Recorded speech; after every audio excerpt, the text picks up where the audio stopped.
Ar wezen velen, gant Miriam Gievik. Demat mam gor, demat me flahet, na braz ou de vout. Lila eus dichen buan hag an auto, ave pokat di mam gor, ni dweche duelet a ou depel.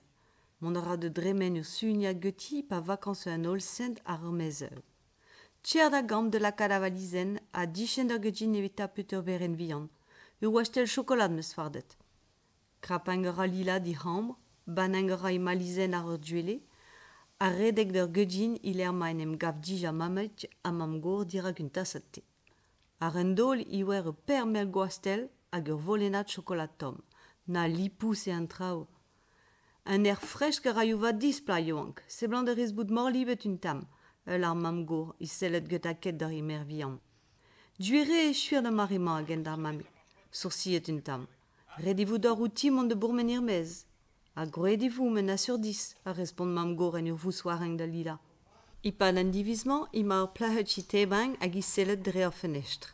Mam gor, petra ur veren velen i fonsel yor? Ne oui an tchet? Ded e unan i pad an neue amzer, bu an spontus i deus krechket. Me keur brao ma ne meche be c'hoant di lemel.